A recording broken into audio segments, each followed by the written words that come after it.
आई think Uniswap founding fathers type का figure है in crypto. सबसे इंपॉर्टेंट एप्लीकेशन है since the start of DeFi, मतलब उसी से डीफाई चालू हुआ इन अ वे आवे, एंड यूनिस्वॉप बेसिकली दो ही चीजें। एंड यूनिस्वॉप एक ऐसी टीम है जो कंटिन्यूअसली इनोवेट करती रही है। लाइक ये फोर्थ वर्जन है, फ्रॉम फर्स्ट वर्जन से लेके second third fourth version, like हर वर्जन में एक एवोल्यूशन जो होता है ना, उसको तुम प्रॉपर फील कर सकते हो कि लाइक यस, हर एक वर्जन में एक मीनिंगफुल इनोवेशन है, एक मीनिंगफुल वे टू वैल्यू है कि यार कितना इंप्रूवमेंट हुआ है। यू कैन एक्चुअली फील कि पिछले वाले से ये कितना सिग्निफिकेंटली बेटर है, तो वो हर बार 5x 10x बेटर आता गया है। Uniswap at the core enable करता है ट्रेडिंग और स्वैपिंग। बोल लो लाइक कभी भी एक एसेट खरीदने जाते हो, लाइक एक स्टॉक खरीदने जाते हो मार्केट में, वो कैसे काम करता है? लाइक आप खरीद रहे हो तो आपको एक बेचने वाला चाहिए, तो यूनिस्वॉप प्लेटफॉर्म है जो डिजिटल एसेट्स एक्सचेंज इनेबल करता है। अभी तक एज एन अल्टरनेटिव आपके पास यही था कि आप एक सेंट्रलाइज प्लेटफॉर्म पे अपना अकाउंट बनाते हैं, वहाँ पे केवाईसी वगैरह करते हैं, वहाँ पे अपना क्रिप्टो डिपॉजिट करते हैं, ट्रेड वगैरह करते हैं, बट वही माउंट बॉक्स वाला इशू आता कि आपकी कस्टडी अब रिस्क में। यहाँ पे अब क्या हो गया कि मैंने बस ट्रांजेक्शन किया एक स्मार्ट कॉन्ट्रैक्ट से, मेरा पैसा मेरे पास वापस आ गया तुरंत, ना मुझे कहीं डिपॉजिट करने की जरूरत पड़ी, ना मुझे कहीं कोई केवाईसी करने की जरूरत पड़ी। तो ये स्मार्ट कॉन्ट्रैक्ट जो उन्होंने बनाया, यही पॉपुलराइज्ड हो गया in the term called automatic market maker. तो 2020 में यूनिस्वॉप V2 आया। तो यूनिस्वॉप V2 में प्राइमरी लेवल पे मैं बोलूंगा इंप्रूवमेंट उन्होंने इसी चीज पे किया कि अब काफी टोकन्स आ रहे हैं मार्केट में, लाइक टोकन्स की भरमार धीरे धीरे होती जा रही है। तो यूनिस्वॉप V2 में ETH as a asset mandatory नहीं है, लाइक आप किसी भी एसेट के साथ पेयर क्रिएट कर सकते हो। इसका रीजन थोड़े मैक्रो लेवल पे चेंजेस भी रहेंगे। इस पूरे ड्यूरेशन में स्टेबल कॉइन की पॉपुलैरिटी काफी बढ़ी, जो 2017-18 तक बहुत ही मिनिमम थी, लाइक केवल टेथर होता था उस टाइम पे। हाँ, तो इस पूरे जोन में स्टेबल कॉइन्स काफी आने लगे, तो सीधे सीधे स्टेबल कॉइन्स को प्रोडक्ट मार्केट फिट मिला कि यार लोग जब ट्रेड करते हैं तो उनको अकाउंटिंग USD में करनी है मोस्टली, या जब उनको होल्ड करना है, आउट ऑफ एक्सपोजर रहना है, तो उनको USD में रहना है। तो V2 के साथ बेसिकली क्या हुआ कि पहली बार डेक्स वॉल्यूम जो होता था compare to centralize exchanges volume, CEX volume, वो इस लेवल पे आने लग गया कि अब लोगों को लगने लगा कि यार इसका भी फ्यूचर है। मतलब अब ये सिर्फ एक थ्योरी या जो एक होता है ना कि सिर्फ अर्ली अडॉप्टर्स वाला गेम नहीं बचा है। आई थिंक मार्केट फिट होने लगा। हाँ, 2020 तक प्रोबली पीक पे 5 या 6% मार्केट शेयर ऐसा कुछ आया होगा टोटल डेक्स मार्केट शेयर, मोस्टली यूनिस्वॉप का ही था उसमें से। तो लोगों को लगने लगा कि हाँ, मतलब लाइक इसमें कुछ है। So it gives you not only different range marks, you can pick and choose depending on how strong your beliefs are on whatever price you want to pick. Also, you are able to pick the coins, and depending on the tokens you are picking, you get different prizes for that. तो ये सबसे मजेदार बात थी V3 की। अगर आप evolution देखो तो लाइक नाउ एक तरह से एक्सप्रेसिविटी बढ़ते जा रही है इन यूनिस्वॉप कि पहले वाले में एकदम दिमाग बंद करके लोगों को डिपॉजिट करना था ETH और दूसरा टोकन। दूसरे वाले में थोड़ा एक और डिसीजन आ गया यूजर पे कि मतलब पहला टोकन है, दूसरा टोकन क्या है ये भी मेरे ऊपर है। तीसरे वाले में एक और डिसीजन अब यूजर के ऊपर आने लगे कि मैं किस प्राइस रेंज में करूँ, किस फी टियर टूल में करूँ। तो इसका मतलब हर एक इंसान मार्केट को बहुत अलग अलग आई पर्सपेक्टिव से देख सकता है। तो V4 बेसिकली उसको ऐसा मान लो कि उसी की तरफ और फर्दर एवोल्यूशन है यूनिस्वॉप का।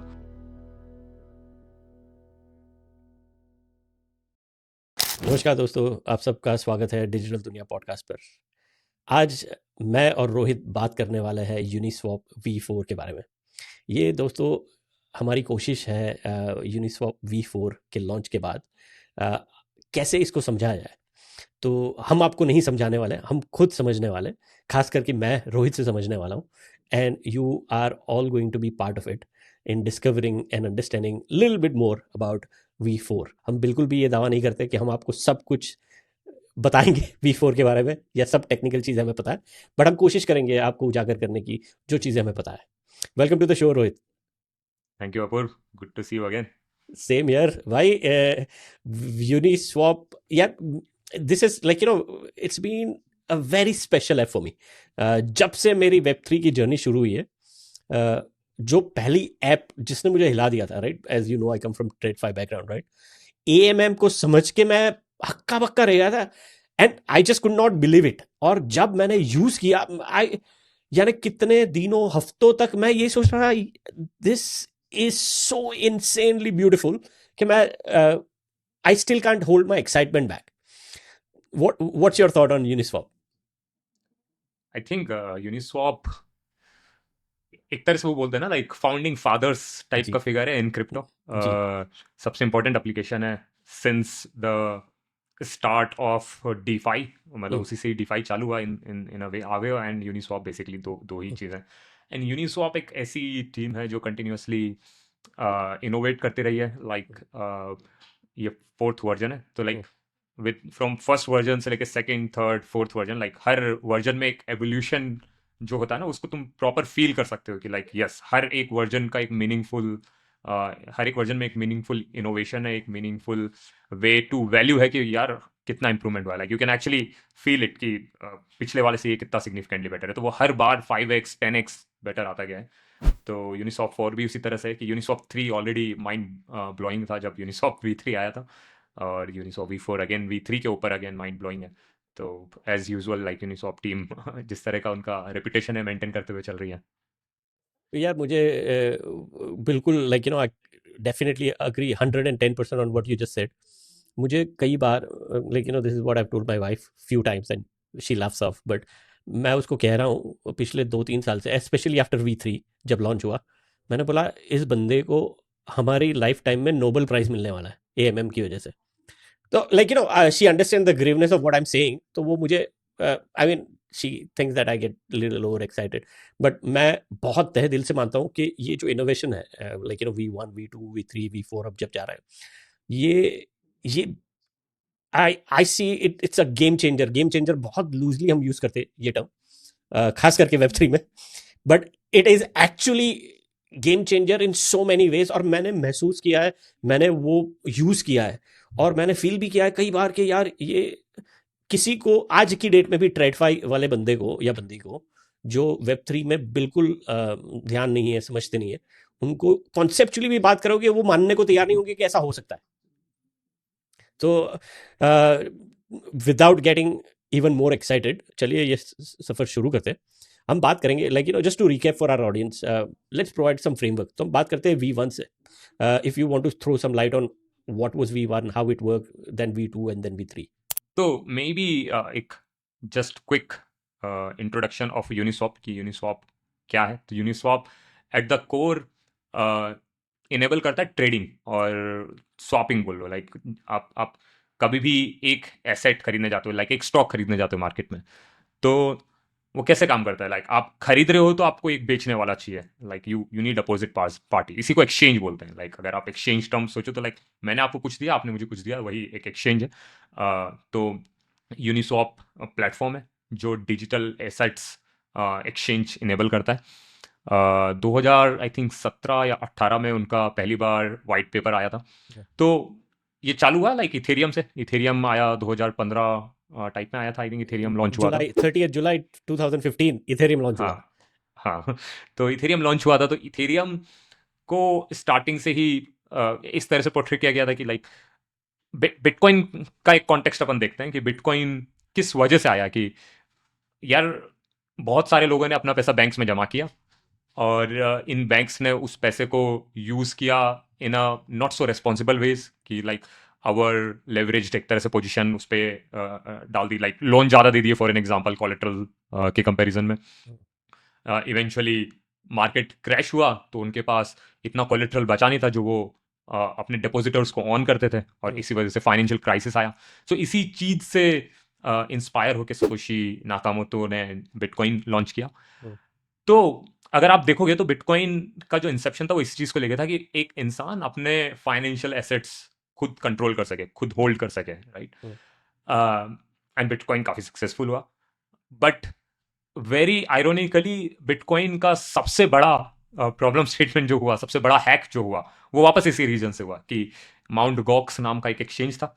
माउंट गॉक्स ऑलमोस्ट 70 या 80% लाइक मार्केट शेयर था उसका टिल 2013। हाँ, और शायद 13 में ही हैक हुआ था जी। सो लाइक इतना बड़ा हैक हुआ फॉर द सेम रीजन, जिस रीजन को सॉल्व करना है बिटकॉइन निकला था। तो इसी चीज को लेके पहले सवाल यही आया कि सिर्फ आप एक करेंसी निकाल दोगे जिसको कोई कंट्रोल नहीं कर सकता, दैट इटसेल्फ वो उससे प्रॉब्लम सॉल्व नहीं होगी, क्योंकि लोगों को उस करेंसी को फाइनली लाइक फाइनेंशियल टूल्स में यूज करना है, राइट। लेंडिंग के लिए यूज करना है, पेमेंट्स के लिए यूज करना है, और एक्सचेंज एसेट एक्सचेंजेस के लिए यूज करना है। तो ये प्रॉब्लम बिटकॉइन पे सॉल्व नहीं हो सकती थी, क्योंकि बिटकॉइन एक ऐसा प्लेटफॉर्म नहीं था जहां पर आप लाइक मोर एक्सप्रेसिविटी ला सको इन प्रोग्रामिंग, लाइक आप स्मार्ट कॉन्ट्रैक्ट्स लिख सको। और यहीं से इथेरियम की शुरुआत हुई थी। इथेरियम इसी विजन के साथ आया था कि यार आप डिसेंट्रलाइज लेजर का डिफरेंट टाइप्स ऑफ एप्लीकेशन के कॉन्टेक्स्ट में यूज कर सको, जो बिटकॉइन केवल पेमेंट के कॉन्टेक्स्ट में कर रहा था। तो मतलब इससे काफी साफ था कि एक एक्सचेंज जो होना चाहिए, एक एक्सचेंज अगर डिसेंट्रलाइज्ड हो सकता है जहां पे मुझे अपने एसेट्स किसी एक्सचेंज पे डिपॉजिट करके रखने की जरूरत नहीं है जस्ट टू ट्रेड, तो दैट मतलब वो application is like a native use case और like a very natural use case of blockchain. तो यहीं से आई थिंक यूनिस्वाप का आइडिएशन आई थिंक शुरुआत हुई होगी। I am sure like they would have been inspired by the whole जो भी आपका माउंट गॉक्स वाला सिनेरियो था। तो जो यूनिस्वाप का first version, first white paper आया। रोहित, मैं आपको एक सेकंड रोकूंगा यहाँ पर, बिकॉज आपने बहुत इंपॉर्टेंट चीज़ें मैंने सोची नहीं थी वो भी कवर की है। तो जस्ट टू सेग्रीगेट इट, उसको रिकैप कर देता हूँ मैं। तो सबसे पहले बिटकॉइन की शुरुआत होती है ब्लॉकचेन टेक्नोलॉजी में, या आप ये भी कह सकते हो कि ब्लॉकचेन टेक्नोलॉजी की शुरुआत होती है बिटकॉइन से। जो रोहित ने बताया बिल्कुल सही है कि वो डिसेंट्रलाइज और डिस्ट्रीब्यूटेड लेजर बहुत बढ़िया बन गया था, बट उसको यूज़ करने के लिए ट्रेडिशनल ढांचे ही काम करते थे जो है नॉर्मल एक्सचेंजेस होते हैं। और वहाँ पर से 2013 में माउंट गॉक्स का हैक हुआ था। और मैंने 2 किताब पढ़ी है, सबको पढ़नी चाहिए। One of them is by Cami Russo, the infinite machine, दूसरी लॉरा शीन की द क्रिप्टोशंस, राइट। तो ये बहुत ही मज़ेदार किताब है, आपको समझना हो वो टाइम पर क्या हो रहा था और कैसे ये आगे बढ़ रही थी। तो आपके लिए इन शॉर्ट, मैंने पढ़ी हुई है दोनों किताब। तो विटालिक का ये मानना था कि भाई ये ब्लॉकचेन टेक्नोलॉजी बहुत बढ़िया है, बहुत धांसू है, और उसके साथ डिस्ट्रीब्यूटर लेजर भी बहुत बढ़िया है। बट जैसे रोहित ने कहा कि वो फिर भी प्रॉब्लम सॉल्व नहीं कर रहा है, क्योंकि उसकी जो लिमिटेशंस है वहां पर एप्स नहीं बन कर रही। So that's how Ethereum came into picture. Launch हुआ जुलाई 2015 में with blockchain with smart contract, जो पहली ब्लॉकचेन थी जो स्मार्ट कॉन्ट्रैक्ट को लेकर आई। स्मार्ट कॉन्ट्रैक्ट का मतलब बेसिकली ये इधर इट्स एन iOS, सॉरी आपका एप्पल ऐप स्टोर हो गया या गूगल प्ले स्टोर हो गया, तो उन्होंने स्मार्ट कॉन्ट्रैक्ट्स के जरिए ये ऐप स्टोर बना दिया था। उसके ऊपर हेडन एडम्स जो करता धरता है, फाउंडर है यूनिस्वॉप के, उन्होंने ऑटोमेटेड मार्केट मेकर्स, जिसके बारे में हम बात कर रहे हैं, यूनिस्वॉप का निर्माण किया था। It was first of its kind and I think it was launched in end of 2018 if I am not wrong.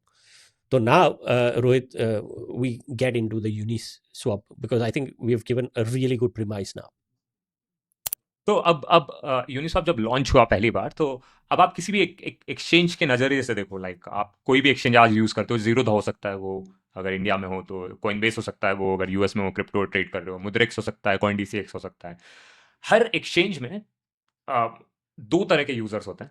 एक यूज़र होता है आपका रिटेल यूज़र, जो आता है कि यार चलो मैं इथेरियम खरीद लेता हूँ या मैं बिटकॉइन खरीद लेता हूँ, ठीक है। तो वो खरीदने आ रहा है, तो एक्सचेंज एक अच्छा तभी है जब लाइक कोई बेचने वाला भी चाहिए, राइट। अगर मैं इथेरियम खरीदने वाला हूं तो मुझे इथेरियम कौन दे रहा है।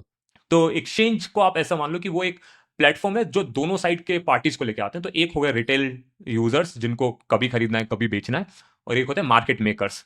मार्केट मेकर्स का क्या काम होता है कि वो लिक्विडिटी मैनेज करके रखते हैं कि मैं कोई किसी को भी खरीदना होगा तो मैं तुरंत उसको बेचूंगा, किसी को भी बेचना होगा तो मैं तुरंत उससे खरीद लूंगा।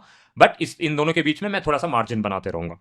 कि मैं जब बेच रहा हूँ तो मैं थोड़ा ज़्यादा प्राइस पे बेचूंगा, जब मैं खरीद रहा हूँ तो मैं थोड़ा कम प्राइस पे खरीदूंगा। तो अब इससे क्या होगा कि जब मैं खरीदने जाऊंगा तो मुझे ऐसा नहीं कि लेट्स से अपन दोनों ही रिटेल यूजर्स है, राइट। आपको इथेरियम बेचना है, मुझे इथेरियम खरीदना है, बट मुझे अभी खरीदना है और आपको हो सकता है कल बेचना हो, तो मैं कल तक का वेट नहीं कर सकता, राइट। जितना मुझे डिले उतना ही मेरा एक्सपीरियंस खराब है।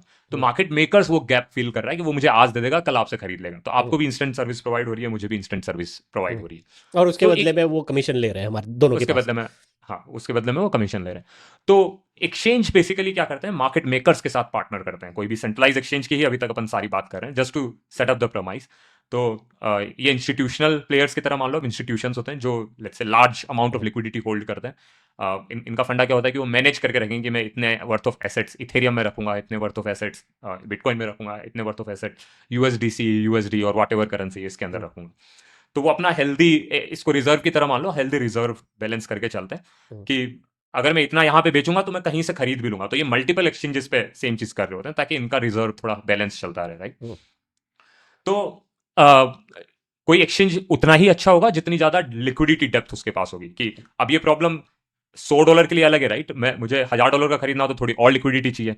मुझे $1 मिलियन का इथेरियम खरीदना हो तो उस एक्सचेंज को इतने ही बड़े मार्केट मेकर्स चाहिए जो $1 मिलियन का मुझे बेच सके विदाउट कि प्राइस एकदम से बहुत ज्यादा बढ़ ना जाए, क्योंकि $1 मिलियन का ऑर्डर बहुत बड़ा होता है, राइट? तो एक्सचेंजेस का बिजनेस मॉडल क्या होता है कि वो लोग दो तरह की फीस रखते हैं। रिटेल से वो चार्ज करते हैं, तो मेकर टेकर फी होती है।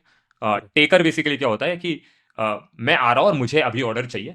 मेकर जो होता है कि भाई मैंने लिक्विडिटी बना के रखी हुई है, तो एक ऑर्डर बुक नाम का कॉन्सेप्ट होता है। ऑर्डर बुक में अगर आपने एंट्री डाल दी है तो आप मार्केट मेक कर रहे हो बेसिकली, क्योंकि आपकी एंट्री अभी ऑर्डर बुक में गई है। और अगर आप आके सीधे बोल रहे हो कि भाई मुझे तुरंत $100 का इथेरियम चाहिए, आई डोंट केयर कि वो कितने में आ रहा है, तो आप एक एग्जिस्टिंग ऑर्डर बुक में एक एंट्री जो लिखी हुई है उसको उठा रहे हो बेसिकली, उसको कैंसिल कर रहे हो, तो इसलिए आप टेकर हो गए कि आपने जो पड़ा हुआ था वो उठा लिया।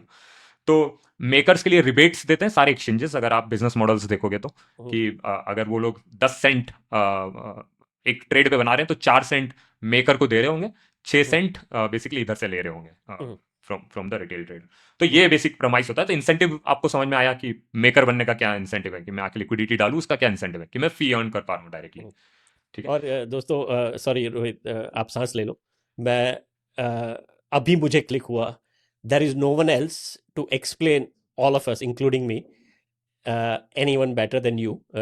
आप मुद्रेक्स के को फाउंडर रह चुके हो, तो आपने बड़ी गहराई से और बड़ी करीबी से ये समझा भी है और इम्प्लीमेंट भी किया है, तो kudos to you as well. चलो अब कमिंग बैक।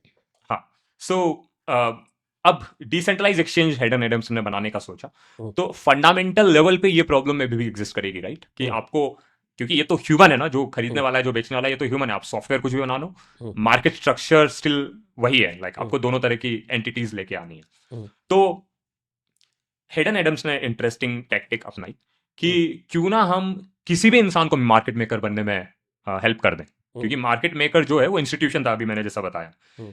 एज इंस्टीट्यूशन आप मार्केट मेकिंग तभी कर पाते हो जब आप लार्ज क्वांटिटी होल्ड करके रखते हो, लाइक यू होल्ड अच्छी खासी बैलेंस शीट, राइट?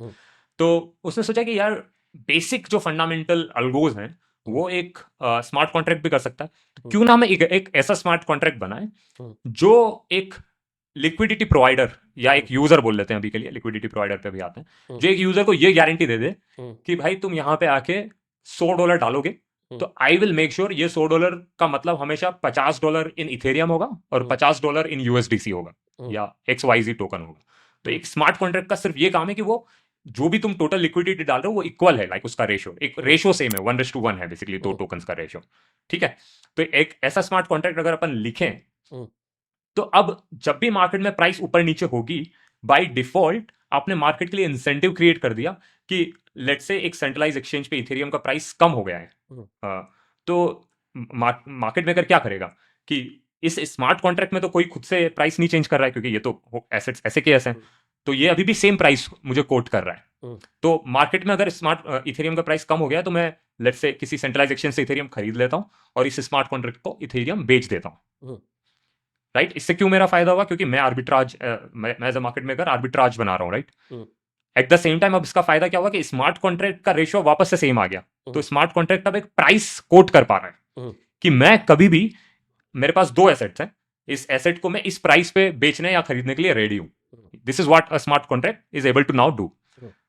ठीक है, अब आपको इंसेंटिव चाहिए कि अच्छा इस स्मार्ट कॉन्ट्रैक्ट में पैसा मैं क्यों डालूं, तो वहां पे आ गया कि भाई जब भी तुम मुझसे खरीदोगे या बेचोगे स्मार्ट कॉन्ट्रैक्ट से, तो मैं एक फी चार्ज करूंगा, लेट्स से 0.3% मैं चार्ज करूंगा। तो अब एज अ यूजर मेरा इंसेंटिव है कि हाँ मैं स्मार्ट कॉन्ट्रैक्ट में पैसा डाल देता हूं, क्योंकि मेरे लिए अब ये ऑटोमेटेड एल्गोरिथम है, राइट? कि जब भी प्राइस मार्केट में इधर उधर होता रहेगा, किसी को भी अगर बिना एक्सचेंज, एक सेंट्रलाइज एक्सचेंज के यूज किए खरीदना या बेचना है, तो उसके लिए this is the now platform, और उसके लिए मैं एक फी बेसिकली चार्ज कर रहा हूं, क्योंकि मैं एक ऐसी सर्विस प्रोवाइड कर रहा हूं जो अभी तक अवेलेबल नहीं थी। अभी तक एज एन अल्टरनेटिव आपके पास यही था कि आप एक सेंट्रलाइज प्लेटफॉर्म पे अपना अकाउंट बनाते हैं, वहां पे केवाईसी वगैरह करते हैं, वहां पे अपना क्रिप्टो डिपॉजिट करते हैं, ट्रेड वगैरह करते हैं, बट वही माउंट गोक्स वाला इशू आता कि आपकी कस्टडी अब रिस्क में।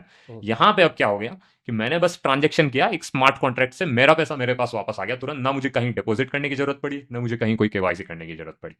तो ये स्मार्ट कॉन्ट्रैक्ट जो उन्होंने बनाया, यही पॉपुलराइज्ड हो गया in the term called automated market maker. Why automated? क्योंकि ये एक एल्गोरिथम से चल रहा है, इसको कोई अब ह्यूमन नहीं चला रहा है, राइट? और काम ये वही कर रहा है, मार्केट मेकिंग ही कर रहा है, क्योंकि इसने सीधे यही बोला ना कि मैं कभी भी ये इथेरियम खरीदने के लिए रेडी हूँ एट दिस प्राइस, या इथेरियम बेचने के लिए रेडी हूँ at this price. So automated market maker का कॉन्सेप्ट यहाँ से आया और उन्होंने अपना पहला वर्जन V1 लॉन्च किया 2018 में। तो अब सवाल इस पे आया कि टोकन्स तो बहुत सारे हैं, लाइक इथेरियम है, बिटकॉइन है, लाइक 50 तरह के टोकन्स हैं, तो हम इसका पेयर कैसे कराएं। तो मैंने आपको समझाया हर एक स्मार्ट कॉन्ट्रैक्ट एक पेयर है, दो टोकन के बीच का पेयर है। तो हर एक के बीच में मैं अगर एक पेयर बनाने लगूं, अगर n टोकन्स हैं तो मतलब n इंटू n माइनस 1 इतने टोटल पेयर बन जाएंगे, राइट? Basic mathematics. तो जितने ज्यादा पेयर बनेंगे लिक्विडिटी उतने ही पेयर्स में डिस्ट्रीब्यूट होगी। तो अब इससे क्या होगा कि हो सकता है एक पेयर हो इथेरियम टू यूएसडीसी, एक पेयर हो डाई टू यूएसडीसी, और एक पेयर हो इथेरियम टू डाई। तो तीन करेंसी के हिसाब से अपन थोड़ा फ्रेमवर्क समझने की कोशिश करते हैं। इथेरियम, यूएसडीसी और डाई, तीन टोकन है। तो तीन टोकन के लिए आप तीन पेयर बना दिए। जब आपने तीन पेयर बनाया और लेट्स से $100 की लिक्विडिटी मार्केट में आ रही थी, तो मान लेते हैं चलो इक्वली डिवाइड होगा, ऑब्वियसली ऐसा नहीं होगा कभी मार्केट में, बट लिक्विडिटी 1/3 हो गई तीनों पेयर्स में। तो जब लिक्विडिटी फ्रेगमेंट हुई, तो अब किसी को मान लो आप इथेरियम से डाई स्विच करना था, तो उसको कौन सा पाथ से उसको अच्छा ज्यादा डाई मिलेगा, ये डिपेंड करता है कि कौन से पेयर में कितनी लिक्विडिटी है, राइट? तो उसको मल्टीपल होप्स करने पड़ सकते हैं। हो सकता है वो पहले इथेरियम से यूएसडीसी जाए, फिर यूएसडीसी से डाई आए। हो सकता है वो इथेरियम से डायरेक्टली डाई आए, मतलब किस वाले पेयर में वो जा रहा है। तो इसकी वजह से हर बार जो हो रहा है आप मल्टीपल ट्रांजेक्शन कर रहे हो ऑन चेन। तो उन्होंने सोचा कि यार ये लिक्विडिटी फ्रेगमेंटेशन से यूजर का एक्सपीरियंस खराब होगा, क्योंकि कॉस्ट बढ़ेगी ऑन चेन ट्रांजेक्शन, मतलब इथेरियम पे आप जितना ट्रांजेक्शन करोगे उतना ही आपको एक्सपेंसिव पड़ेगा। तो उन्होंने बोला कि अपन एक काम करते हैं, ये नहीं करते हैं, हर एक अपन मानते हैं कि एक सेंट्रल टोकन है इथेरियम, ईथ, और सारे टोकन को उसी के साथ ही पेयर करना पड़ेगा। तो इसका मतलब अब दो ही पेयर बन सकते हैं, यूएसडीसी का पेयर बन सकता है इथेरियम के साथ, डाई का पेयर बन सकता है इथेरियम के साथ, यूएसडीसी और डाई का कोई पेयर नहीं बन सकता। तो V1 में उन्होंने ये किया, आई थिंक ये इंटेंशनल था, लाइक मैं कह नहीं सकता ये इंटेंशनल था कि नहीं था, बट ये इंटेंशनल था क्योंकि ये लिक्विडिटी इंटेंशनली था। Yes, we don't have any proof, but logically that makes sense. हाँ, तो और उस टाइम तक आप 2018 की बात करोगे तो आज तो बहुत टोकन से जो बिलियंस में वैल्यूड है, बहुत लिक्विडिटी है। उस टाइम में ऐसा कुछ नहीं था, उस टाइम में बहुत छोटे छोटे थे सारे tokens, like 10 million, 20 million, 30 million के वर्थ के टोकन्स होते थे। तो लिक्विडिटी बाकी टोकन्स में थी भी नहीं, तब तक स्टेबल कॉइन्स भी पॉपुलर नहीं थे। तो इथेरियम की सबसे बड़ी लिक्विडिटी, तो मेक सेंस किया कि हाँ सारे पेयर्स इथेरियम के साथ बनेंगे, इससे ट्रेडिंग भी अब ईजी हो गई। क्योंकि अगर आप नेचुरली सोचो तो सेंट्रलाइज एक्सचेंजेस में भी ऐसा ही होता है। अगर आप एक आईएनआर एक्सचेंज, मतलब इंडियन एक्सचेंज में जाओगे तो मोस्ट लिक्विडिटी आईएनआर पेयर्स में होती है। आप कोइनबेस में जाओगे तो मोस्ट लिक्विडिटी यूएसडीसी पेयर में होगी। आप बाइनेंस पर यूएसडीटी चलेगा। हाँ, बाइनेंस पे तो जनरली किसी एक टोकन के अराउंड मोस्ट लिक्विडिटी होती है।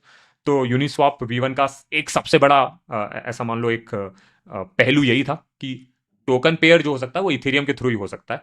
तो अब आपको यूएसडीसी से डाई अगर ट्रेड करना है तो वो इथेरियम के थ्रू ही जाएगा। पहले यूएसडीसी और ईथ के बीच में ट्रेड होगा, फिर ईथ से डाई के बीच में ट्रेड होगा। तो हमेशा लाइक इस तरह, तो इसके प्रोज एंड कॉन्स है, लेकिन उस टाइम पे मैं बोलूंगा कि वो प्रो ज्यादा थे because of the liquidity factor.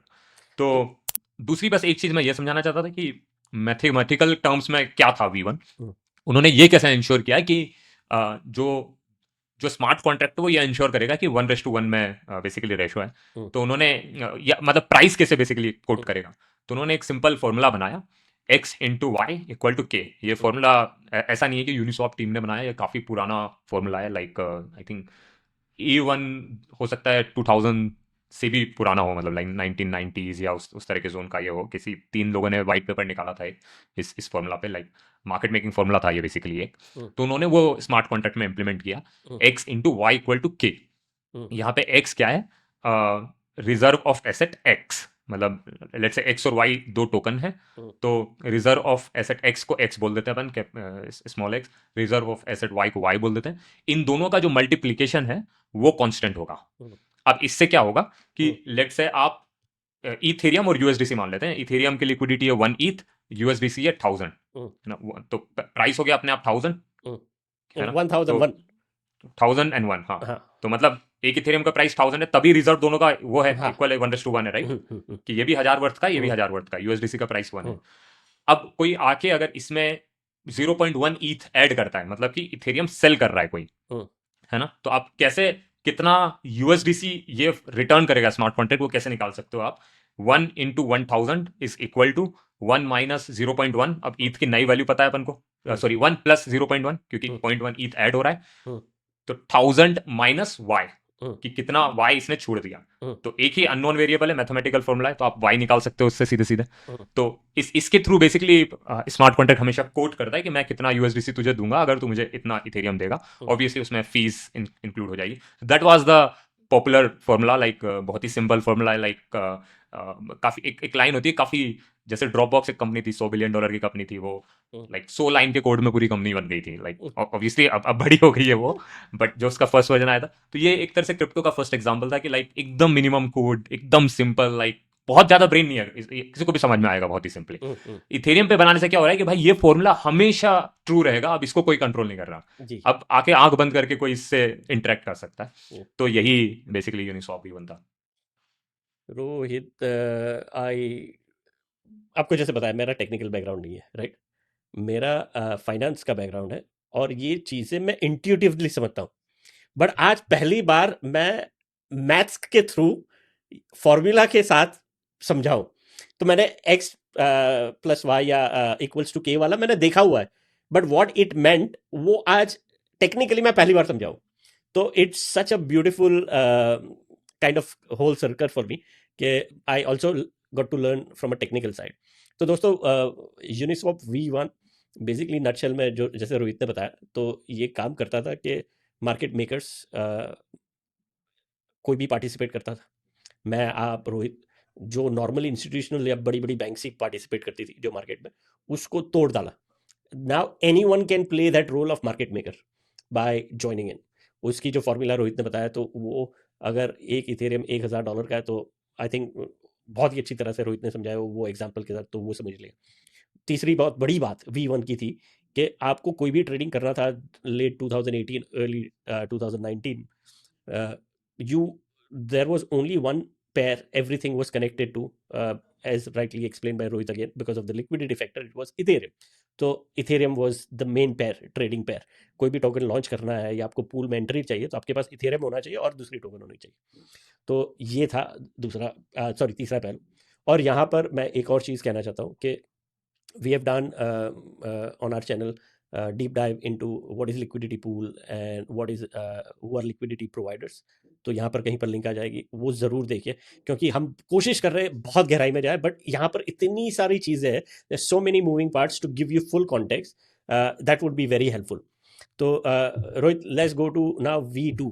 तो अब बेसिकली अब इस यूनिस्वैप V1 डिजाइन से हुआ क्या कि क्योंकि अब ये एक फॉर्मूला में बदल गया, राइट, एक स्मार्ट कॉन्ट्रैक्ट में बदल गया, तो इसकी वजह से नए बिजनेस मॉडल्स क्रिएट होना चालू हो गए कि कोई भी अपना टोकन लॉन्च कर रहा है तो उसको अपनी लिक्विडिटी बिल्ड करनी है, तो इससे यील्ड अर्निंग अपॉर्चुनिटीज क्रिएट होना स्टार्ट हो गई, राइट, कि एज लॉन्ग एज मैं इस पूल के अंदर अपने टोकन्स में लिक्विडिटी प्रोवाइड कर रहा हूँ, मैं कुछ एक यील्ड अर्न कर रहा हूँ थ्रू ट्रेडिंग फीस जो होती है, तो 0.3% यूनिस्वैप V1 में फीस थी। अब इससे धीरे धीरे 2020 में लाइक DeFi वाला जोन आने लग गया, लाइक 2018 से 20 तक, लाइक एक तरह से ऐसा मान लो नींव पड़ी DeFi की, कि एक तरफ से आवे कंपाउंड लैंडिंग एंड बोरोविंग कर रहे थे और इधर से ये ट्रेडिंग हो रहा था। इसकी वजह से एक यील्ड टाइप के प्लेटफॉर्म प्रोटोकॉल्स मार्केट में आना चालू हो गए। यर्न फाइनेंस एक काफ़ी पॉपुलर है उसमें, तो धीरे धीरे लिक्विडिटी बनना चालू हो गई इन डिफरेंट टोकन्स। तो यहाँ पर Rohit, just for our viewers, मैं क्लैरिफिकेशन एक एक्सप्लेनर दे रहा हूँ। रोहित जो यील्ड की बात कर रहे हैं, तो हमने जैसे आपको पहले बताया कि जो इंस्टीट्यूशनल प्लेयर्स या बैंक मार्केट मेकर बनते थे और जो फीस चार्ज करते थे, अब कोई भी पैसे डालकर लिक्विडिटी प्रोवाइड कर वो फीस कमा रहा है। तो वो जो फीस कमा रहे हैं, एक इथेरियम और $1000 का जो एग्जांपल था, अगर हमने वो लिक्विडिटी प्रोवाइड की है, तो basically it is generating income for us, which is called yield, जो फीस चार्ज हो रही है।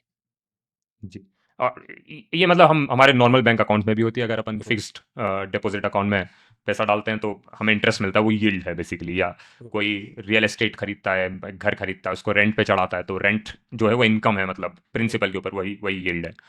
तो अब यूनिस्वैप ने यूनिस्वैप V2 निकाला, आई थिंक 2020 था या 19 था, 20 था, राइट। हाँ, तो 2020 में यूनिस्वैप V2 आया। तो यूनिस्वैप V2 में प्राइमरी लेवल पे मैं बोलूँगा इम्प्रूवमेंट उन्होंने इसी चीज़ पे किया कि अब काफ़ी टोकन्स आ रहे हैं मार्केट में, लाइक टोकन्स की भरमार धीरे धीरे होती जा रही है। तो यूनिस्वॉप V2 में ईथ एज अ एसेट मैंडेटरी नहीं है, लाइक आप किसी भी एसेट के साथ पेयर क्रिएट कर सकते हो। इसका रीज़न थोड़े मैक्रो लेवल पे चेंजेस भी रहे होंगे। इस पूरे ड्यूरेशन में स्टेबल कॉइन की पॉपुलैरिटी काफ़ी बढ़ी, जो 2017-18 तक बहुत ही मिनिमम थी, लाइक केवल टेथर होता था उस टाइम पे, एज गुड थी एज नहीं। नथिंग। हाँ, तो इस पूरे जोन में स्टेबल कॉइन्स काफ़ी आने लगे। तो सीधे सीधे स्टेबल कॉइन्स को प्रोडक्ट मार्केट फिट मिला कि यार लोग जब ट्रेड करते हैं तो उनको अकाउंटिंग यूएसडी में करनी है मोस्टली, या जब उनको होल्ड करना है, आउट ऑफ एक्सपोजर रहना है, तो उनको यूएसडी में रहना है। तो सेंस बनाता है कि ज़्यादा से ज़्यादा टोकन की लिक्विडिटी स्टेबल कॉइन्स में आए। तो इसका मतलब लाइक अगर सेंट्रलाइज एक्सचेंजेस से compete करना है यूनिस्वॉप को, तो यूनिस्वॉप को भी इनेबल करना पड़ेगा सेम सेम डायनामिक्स, राइट। तो इसलिए उन्होंने यूनिस्वॉप V2 निकाला, जिसमें आप किसी भी दो टोकन के बीच में आप पूल क्रिएट कर सकते थे। तो ये एक मेन डिफरेंस था जो उन्होंने हटा दिया। इसकी वजह से एक एडेड कॉम्प्लेक्सिटी आई। अब पहले उनके लिए राउटिंग जो थी वो सिंपल थी। राउटिंग क्या है कि आपको एक टोकन से दूसरे टोकन में जाना है, लेट्स से यूएसडीसी से डाई, तो आपको पता है कि आप पहले यूएसडीसी वाले ईथ पूल में जाओगे, वो एक पाथ हो गया, और फिर आप ईथ से डाई वाले पूल में जाओगे। तो हमेशा दो पाथ हैं या एक पाथ है, दो ही पॉसिबिलिटीज ट्रू हैं बेसिकली, राइट। बट अब इस वाले केस में आप यूएसडीसी से डाई भी जा सकते हो, तो एक और एडेड कॉम्प्लेक्सिटी ऐड हो गई। तो उन्होंने काफी काम बेसिकली राउटिंग एल्गोरिथम पे किया अपने, कि बेस्ट राउट कौन सा है यूजर के पर्सपेक्टिव से। तो अगर मैं 100 यूएसडीसी स्मार्ट कॉन्ट्रैक्ट को दे रहा हूँ, तो किस पाथ के थ्रू स्मार्ट कॉन्ट्रैक्ट मुझे मैक्सिमम ईथ देगा या मैक्सिमम जो भी टोकन मुझे चाहिए वो देगा। तो ये जो राउटिंग जो उनका कॉन्ट्रैक्ट था, ये उन्हें एक अलग से पूरा लिखना पड़ा, राउटर कॉन्ट्रैक्ट, उनका काफी फेमस है बेसिकली। तो वहां पे आई थिंक मैं बोलूंगा कि अभी भी यूनिस्वैप का कोड 100 लाइन का था, बट अब उसके ऊपर ये रैपर टाइप का कोड था जो प्रोबब्ली 500 लाइन का होगा, या मतलब मैं बस समझाने के लिए बोल रहा हूँ, मुझे नहीं पता एग्जैक्टली कितनी लाइन का था, बट वो उसका कॉम्प्लेक्स पार्ट बन गया कि राउटिंग कॉम्प्लेक्स हो गई। But at the same time market में अब वेरिएबिलिटी ज्यादा आ गई, एक्सप्रेसिविटी काफी ज्यादा आ गई, क्योंकि अब जो डीफाई ऑलरेडी ऊपर बढ़ रहा था, अब डीफाई को प्ले ग्राउंड मिल गया, राइट। कि कोई भी अपना टोकन पेयर अब इनिशिएट कर सकता है कि यार मैं अपना एक स्टेबल कॉइन निकाल रहा हूँ, फॉर एन एग्जांपल। इस स्टेबल कॉइन में लिक्विडिटी लाने के लिए मैं अब इस पे लिक्विडिटी इंसेंटिव्स रन कर रहा हूँ, तो तुम यूएसडीसी ऐड करो और मेरा टोकन ऐड करो। तो इस तरह के गेम्स बेसिकली ऐसा मान लो आप चालू हो गए इन DeFi because of Uniswap V2। यार ये जैसे जैसे परत खुलती जाती है, I still remember because I was so fascinated by V2 especially. I started actively participating because तभी अंदाजा आता है, समझ में आता है हो क्या रहा है, राइट। एक थियरी होती है, एक प्रैक्टिकल होता है। So I remember those days and I was, हालांकि there is also a research paper done by Harvard which does thorough comparison between V2 and V3, right. वो मैं और आप कभी गपशप मोस्ट लाइकली डेनवर में टाइम मिलेगा हमें तब करेंगे, because I would like to pick your brain because I have practically seen that as well happening, तो वो मैं बचा के रखता हूँ। But that was V2। Just recap फिर से ले लेते।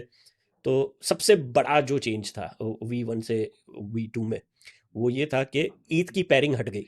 तो अब आप कोई भी पेयर के साथ लिक्विडिटी बना सकते हो, यानी कोई भी दो टोकन डालकर आप लिक्विडिटी प्रोवाइड कर सकते हो, एक।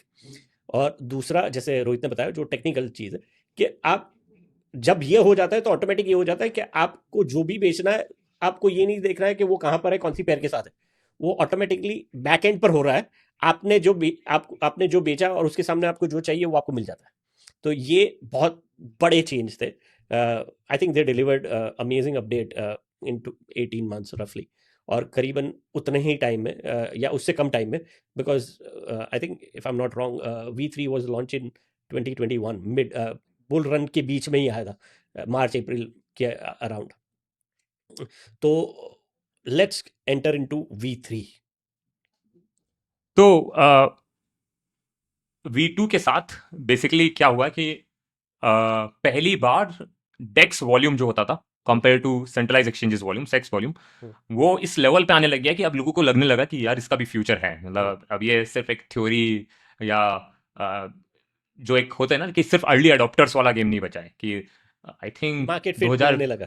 हाँ, 2020 तक प्रोबली पीक पे 5 या 6% मार्केट शेयर ऐसा कुछ आया होगा टोटल डेक्स मार्केट शेयर, मोस्टली यूनिस्वैप का ही था उसमें से। लोगों को लगने लगा कि हाँ मतलब लाइक इसमें कुछ है। तो उसी के साथ अब सवाल भी बदलने लगे कि अब सवाल सिर्फ इस चीज़ का नहीं है कि हमें जिन लोगों को नॉन कस्टोडियल वे में ट्रेडिंग करनी है सिर्फ उनके लिए सॉल्व करना है। अब सवाल यह है कि जो लोग अभी सेंट्रलाइज एक्सचेंजेस पे ट्रेड कर रहे हैं वो लोग अभी सेंट्रलाइज एक्सचेंजेस पे क्यों ट्रेड कर रहे हैं, क्योंकि विजन जो है क्रिप्टो का वो यही है कि नॉन कस्टोडियल लोगों को कैसे लाया जाए। एंड देखा जाए तो अभी भी लाइक 2021 तक भी मैक्सिमम लोग जो हैं लाइक 99% ऑफ द पीपल वो नॉन मतलब अपने मेटामास्क वॉलेट में या अपने लेजर में जो नॉन कस्टोडियल वॉलेट में है उसमें पैसा जो रख रहे हैं वो सिर्फ आइडल जो रखना चाहते हैं वो रख रहे हैं, बट उनको काफ़ी पैसा कस्टोडियल फॉर्म में रखना पड़ रहा है टू ट्रेड। तो उसका रीज़न क्या है? तो यहाँ पे अब कैपिटल एफिशिएंसी एक तरह से कन्वर्सेशन पॉइंट बन गया कि मैं अगर $1000 की ट्रेड कर रहा हूँ तो मार्केट कितना मूव कर रहा है एक डिसेंट्रलाइज एक्सचेंज पे उस $1000 ट्रेड की वजह से वर्सेस एक सेंट्रलाइज एक्सचेंज पे। तो बेसिक लेवल पे वापस से फंक्शन वही आ गया कि सेंट्रलाइज एक्सचेंज पे एक ज़्यादा से ज़्यादा मार्केट मेकर्स उसी को यूज़ करने की कोशिश कर रहे हैं। यहाँ पे जो है वो रिटेल यूजर्स जो हैं वो लिक्विडिटी प्रोवाइड कर रहे हैं, बट रिटेल यूजर्स जब लिक्विडिटी प्रोवाइड कर रहे हैं तो क्यों कर रहे हैं? क्योंकि उनको बहुत दिमाग नहीं लगाना पड़ रहा। वो आए, उन्होंने ब्रेन बंद किया और इसमें डाल दिया। बट इवेंचुअली लोगों को समझ में आने लगा कि यार ये ऐसा नहीं है, रिस्क फ्री रिटर्न नहीं है उस चीज़ का। इसके साथ में एक रिस्क आ रही है। वो रिस्क है कि अगर इथेरियम का प्राइस बहुत ज़्यादा तेजी से बढ़ जाता है तो आपने जो स्मार्ट कॉन्ट्रैक्ट में दोनों चीज़ें डाली थी वो स्मार्ट कॉन्ट्रैक्ट बेसिकली इथेरियम बेचते जा रहा है। तो ओवर टाइम आपके पास इथेरियम बहुत कम बच रहा है ना। तो लोग उस एज अ रिटेल यूजर्स, अगर मैं रिटेल यूजर हूँ तो हो सकता है मेरा फंडा एक्चुअली ये था कि मुझे एक्चुअली इथेरियम होल्ड करके रखना था मोस्टली।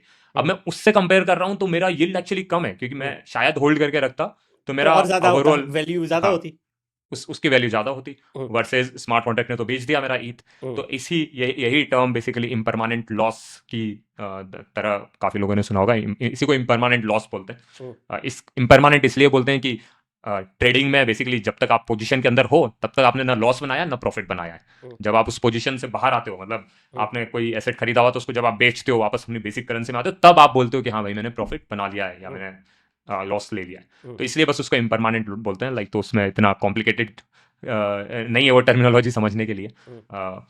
तो रोहित यहाँ पर सॉरी इंटरप्ट करूंगा, जस्ट वही एग्जांपल के थ्रू फॉर नॉर्मल अंडरस्टैंडिंग। हमने एक इथेरियम डाला था और 1000 USD डाले थे। What Rohit is talking about is impermanent loss. तो इम्परमानेंट लॉस कैसे होता है ये समझते हैं क्विकली। तो total value at the time of deposit मैंने और रोहित ने $2000 डाले थे नेट, अगर फियाट टर्म्स में बात करें, क्योंकि 1000 का एक इथेरियम था और 1000 के USDC थे। रोहित जो बात कर रहा है इम्परमानेंट लॉस की, उसका मतलब ये होता है कि अगर ईथ की प्राइस 1000 से 3000 हो जाती है, राइट, तो मुझे आइडियली क्या मिलना चाहिए कि मेरा एक ईथ 2/3 निकल जाता है वहाँ से। तो मेरे पास 0.3, आई एम यूजिंग नंबर्स यहाँ वहाँ हो सकते हैं, correct me Rohit if I am wrong. तो वो मेरा 0.3 या 0.33 ईथ मिलता है मुझे, which is equivalent to 1000 rupees और $1000। और उसके सामने जो थोड़े डिपेंडिंग ऑन जो भी प्राइस मोड पर आ रहे थे, तो मेरे पास USDC जो होंगे वो 1000 से ज़्यादा होंगे, बट मोस्ट लाइकली 2000 से कम होंगे। तो आइडियली मैं पैर लिक्विडिटी नहीं डालता, मेरे पास 1000 USDC होते और 1000 का इथेरियम था और मैंने पैर में नहीं डाले होते, तो मेरे पास 1000 USDC होता और 3000 के इथेरियम होते, तो टोटल वैल्यू मेरी 4000 की होती। लेकिन जब ये फ्लक्चुएशन होता है और प्राइस 3000 एक इथेरियम का हुआ, तो मेरे पास हो गए हैं 0.33 ईथ और करीबन $2,500 मिलेंगे। तो my net position is less than $4,000, which is what we call impermanent loss. Yes. तो इससे ये समझ में आया कि अब रिटेल से बहुत ज़्यादा लिक्विडिटी एक तो मार्केट में आना कम हो जाएगी, राइट, क्योंकि रिटेल धीरे धीरे समझ में लगेगा कि यार ये मतलब ये एक ट्रेडिंग गेम है, राइट, कि मैं एक ट्रेडर नहीं हूँ at the end of the day. क्योंकि ठीक है इथेरियम USDC में आप फिर भी इसके लिए लिक्विडिटी बना लोगे, बट जो ऐसे एसेट्स होते हैं जिसमें वॉलेटिलिटी ज़्यादा होती है उसमें आप लिक्विडिटी कैसे बनाओगे? उसमें आप मार्केट को एक्सचेंज सर्विस कैसे प्रोवाइड करोगे at par of centralise exchange? तो वहां पे आपको फिर मार्केट मेकर्स को ही लेके आना पड़ेगा। जो मार्केट मेकर्स वहां पे कर रहे हैं वो मार्केट मेकर्स यहाँ पे भी रोल प्ले कर पाए। तो बेसिकली अब वहां पर प्रॉब्लम क्या आने लगी कि मार्केट मेकर्स जब एक सेंट्रलाइज एक्सचेंज पे लिक्विडिटी प्रोवाइड कर रहे हैं तो वो किस तरह से कर रहे हैं कि वो अपनी स्ट्रेटजी फॉलो कर रहे होंगे कि यार मैं हर एक 0.1 प्राइस जब भी ड्रॉप होगा तो 1% ऑफ द एसेट बेचूंगा, और एक सर्टेन लेवल तक ही बेचूंगा, लेट्स से अगले 1% तक ही मैं ऐसा करूंगा। सेम चीज बाई साइड पे ऐसा करूंगा। तो एक प्राइस रेंज के हिसाब से वो ये सोच रहे होते हैं कि भाई मैं जो भी रिस्क ले रहा हूँ वो इसी के अंदर है, और इसमें मैं फिर अपना रिस्क हेज करके रख लूंगा कहीं पे यूजिंग किसी तरह का फ्यूचर्स एंड ऑप्शंस या whatever tactics I want to use. तो अब मार्केट मेकर्स बेसिकली उनके पास होंगे लेट्स से $1 मिलियन ही, लेकिन उस $1 मिलियन से वो पूरा $1 मिलियन एक प्राइस रेंज के अराउंड ऑफर कर पा रहे हैं उस $1 मिलियन को, राइट? कि 1% प्लस माइनस प्राइस रेंज के अराउंड पूरा $1 मिलियन वो अपना ऑर्डर बुक के अंदर एंट्रीज दे पा रहे हैं, जो मैंने ऑर्डर बुक्स थोड़ी देर पहले बात की थी। वो सेम $1 मिलियन अगर वो यूनिस्वैप में डालते हैं तो वहां पे अब हो क्या रहा है कि आप 0 से लेकर इनफाइनाइट प्राइस बैंड बना दो, और छोटे छोटे स्ट्रिप्स मान लो, हर $10 प्राइस स्ट्रिप आपने पूरे प्राइस स्ट्रिप के अराउंड इक्वली डिवाइड कर दिया उस $1 मिलियन को। तो मान लो 100 खाने में आपने डिवाइड कर दिया 0 से लेकर इनफाइनाइट को, तो हर एक खाने में 1/100 हिस्सा हो गया, आप जितनी टोटल लिक्विडिटी आप डाल रहे थे, तो 1 मिलियन बाई 100 तो आपका हो गया ये 10,000, है ना? तो आप $10,000 की लिक्विडिटी प्रोवाइड कर रहे हो हर एक परसेंटेज पे, राइट? ये इससे भी कम होगी, ये तो मैंने 100 में ही डिवाइड किया इसलिए 10,000 नंबर आ रहा है। तो सेंट्रलाइज एक्सचेंज पे 1% ट्रेड के लिए $1 मिलियन अवेलेबल है, बट डिसेंट्रलाइज प्लेटफॉर्म पे कैपिटल उतना ही लगा हुआ है, लेकिन $10,000 ही आप हैंडल कर पा रहे हो फॉर 1% प्राइस फ्लक्चुएशन, राइट? तो ये मार्केट इनएफिशिएंसी है कि मैं अपने $1 मिलियन को एफिशिएंटली यूज नहीं कर पा रहा हूँ, क्योंकि प्राइस कभी भी 10% के इधर तो जाएगा ही नहीं एक दिन में, फॉर एन एग्जाम्पल। या फिर अगर बहुत स्टेबल कॉइन ही है, लेट्स से डाई और यूएसडीसी है, तो हमें पता है कि वर्स्ट केस 1% प्राइस का चेंज आ जाएगा यूएसडीसी और डाई के बीच में, कि एक 99 सेंट का हो जाएगा, एक $1 का रहेगा, या एक 1.01 का हो जाएगा, एक $1 का रहेगा, राइट? बट 1% से ज्यादा डिफरेंस आना ऑलमोस्ट इम्पॉसिबल है ना? तो एज अ मार्केट मेकर मैं क्यों इसमें पैसा डालूंगा? तो यही चीज सॉल्व करने के लिए सेम फॉर्मूला जो XY=K था, यहाँ पे मैं बोलूंगा काफी इंजीनियरिंग माइंड गया यूनिस्वैप का, इसलिए टाइम भी लगा उस अपडेट में, बट वो लोग प्राइस रेंज नाम का एक कॉन्सेप्ट लेके आ पाए कि अब कोई भी लिक्विडिटी जब ऐड करेगा वो एट द सेम टाइम ये बताएगा कि मैं किस प्राइस रेंज के लिए ये लिक्विडिटी ऐड कर रहा हूँ। तो इससे आपने अब कैपिटल एफिशिएंसी ला दी, आपने एक तरह से वर्टिकल कर दिया एक प्राइस रेंज के अराउंड जितनी लिक्विडिटी अवेलेबल है। अब इससे क्या हुआ कि अब आप उतना ही लेवल की प्राइस डेप्थ दे पा रहे हो जैसे एक सेंट्रलाइज्ड एक्सचेंज दे पा रहा था। तो ये एक बड़ा चेंज था। मैं दूसरे चेंज पे आऊंगा, बट इस पे अगर आपका कोई भी सवाल हो तो I will just stop for a moment. नहीं, बहुत बहुत बहुत मज़ेदार तरीके से आपने जो एक्सप्लेन किया है, वो like I am to the point, और बहुत आसान था, तो I don't even need to recap this point because it's very simple the way you have explain. Cool. दूसरा एक चेंज लेके आया, वो थोड़ा सिंपलर चेंज था। ये सबसे ज्यादा टफ था प्राइस रेंज वाला फ्रॉम इंजीनियरिंग पर्सपेक्टिव, इसमें मैथ एक्चुअल इंप्लीमेंटेशन में बहुत टाइम गया। दूसरा चेंज वो लेके आए कि यार 0.3% जो फी हम लगा रहे हैं वो सही नहीं है, क्योंकि it depends on market to market कि मैं कौन से एसेट्स ट्रेड कर रहा हूँ। फॉर एन एग्जाम्पल, कोई एकदम नया टोकन हो सकता है जिसकी वॉलेटिलिटी बहुत ज्यादा हाई है, तो अगर मैं उसमें लिक्विडिटी प्रोवाइड कर रहा हूँ तो मैं रिस्क बहुत ज्यादा ले रहा हूँ, राइट? कि लेट्स से एक नया L2 का कोई टोकन है वर्सेस इथेरियम टोकन। 3 तरह के टोकन ले लेते हैं। एक है stable coin USDC and Dai मान के चल लो आप। एक हो गया stable coin Ethereum pair type, और एक हो गया stable coin to let's say कोई भी लेयर 2 का या सोलाना हो गया या कोई भी टोकन हो गया, राइट? तो वॉलेटिलिटी आप देखोगे तो stable coin to stable coin की वॉलेटिलिटी बहुत ही कम है, कि 1% से ज्यादा इधर उधर मूव ही नहीं कर रहा। तो इसमें मैं जब भी एसेट डाल रहा हूँ तो मेरी रिस्क बहुत कम है। जो इम्परमानेंट लॉस मैंने आपको बताया था वही रिस्क है। अब आप वापस आओगे तो, राइट? बट यहाँ पे उतना मूव ही नहीं कर रहा तो रिस्क बहुत कम है। इथेरियम पे आओगे तो आप फंडामेंटली मान लो चलो एक दिन में वर्स्ट केस सिनेरियो 10% इधर उधर हो सकता है, तो वो मेरी रिस्क हो गई, ठीक है। एक रैंडम टोकन पे आओगे जिसकी लिक्विडिटी बहुत कम है तो वो रिस्क 30% हो सकती है। अनलिमिटेड, 0 से ज्यादा भी हो सकती है। 0 से ज्यादा नहीं हो सकती, बट 0 तक हो सकती है। तो सारा गेम होता है अब एज अ लिक्विडिटी प्रोवाइडर मैं देखूंगा कि मैं जितने रिस्क ले रहा हूँ उतना ही मुझे रिवॉर्ड चाहिए, राइट? तो जितना ज्यादा वॉलेटिलिटी है उतना ही मुझे फिर फी में उसको कंपनसेट करने के लिए रिवॉर्ड चाहिए, ताकि मैं उसमें लिक्विडिटी प्रोवाइड करूँ। तो हो सकता है मैं जो बहुत हाई वॉलेटिलिटी वाला पेयर है उसमें मुझे 1% फी चार्ज करूंगा मैं हर ट्रेड के लिए।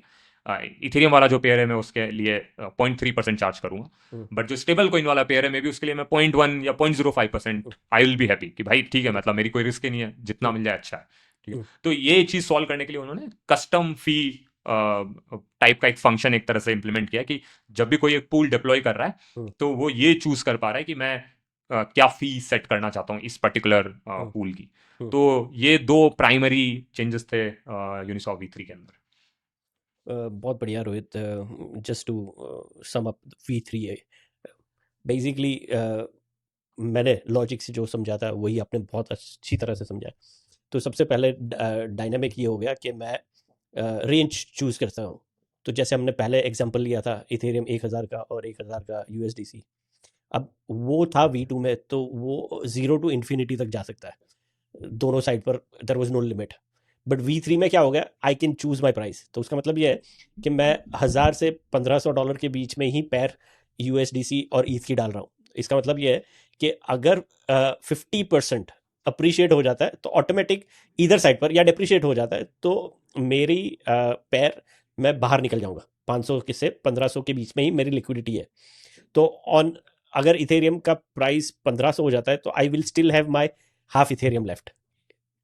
और अगर नीचे भी जाता है तो 500 हो जाता है तो आई विल रफली हैव 1.5 इथेरियम, राइट। तो ये कंट्रोल मुझे दे रहा है। बट कंट्रोल का मतलब ये ज़रूरी नहीं होता है कि आप गेम अच्छी तरह से खेल सकते हैं। उस टॉपिक पर कभी बात करेंगे। तो ये एक सबसे पहला पहलू था। और दूसरा जो रोहित ने बताया, डायनामिक फी ऑप्शंस हो गए। तो अगर मैं स्टेबल कॉइन की लिक्विडिटी दे रहा हूँ तो I am not taking any risk, तो मुझे 3 4 5% 6% साल का रिटर्न मिल रहा है। I am okay with it because it's cash, virtual cash. अगर मैं इथेरियम के साथ किसी और की पैर में हूँ स्टेबल कॉइन्स की, I am taking little bit risk, so I get little bit more price in fees for that. तो शायद 0.3% हो सकता है। और अगर मैं कंप्लीटली वॉलेटाइल पैर में जा रहा हूँ तो 1% तक जा सकती है। तो it gives you not only different range marks, you can pick and choose depending on how strong your beliefs are on whatever price you want to pick. Also, you are able to pick the coins, and depending on the tokens you are picking, you get different prices for that. तो ये सबसे मज़ेदार बात थी V3 की। तो रोहित, मैंने time देखा नहीं है क्योंकि बातें इतनी अच्छी और मज़ेदार थी।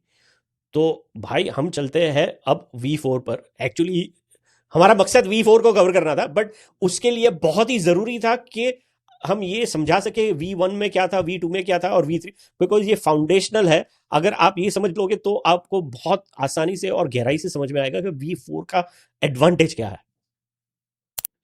जी। सो जैसा कि देखा, अगर आप एवोल्यूशन देखो तो लाइक नाउ एक तरह से एक्सप्रेसिविटी बढ़ते जा रही है इन यूनिस्वैप।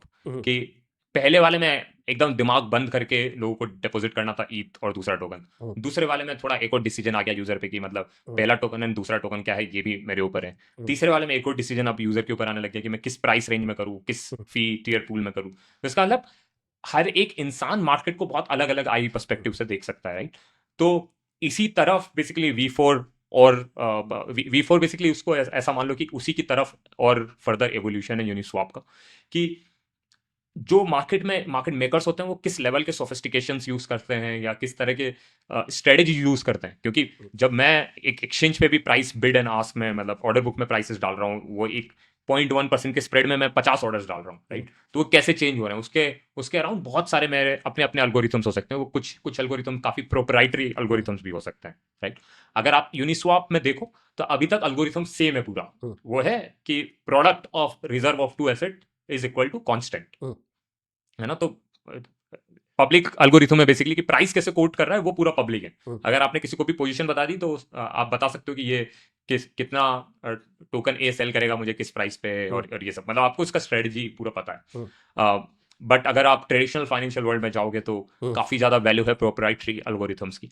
तो इसकी तरफ बेसिकली यूनिस्वैप ने सोचना चालू किया कि हम कैसे इनेबल करें कि लोग खुद की कस्टम स्ट्रेटजी अभी अप्लाई कर सकें। तो अब आप जो ये XY इक्वल टू K था उसको वन स्ट्रेटजी मान लो, ठीक है। ये strategy X plus Y equal to K भी हो सकती है, ये X plus Y plus Z भी कुछ हो सकता है, इसमें कुछ AI भी आ सकता है, लाइक इनफाइनाइट टाइप की स्ट्रेटजीज हो सकती है। तो कैसे हम इनेबल करें कि कोई भी अपनी खुद की स्ट्रेटजी अप्लाई कर पा रहा है इन यूनिस्वैप।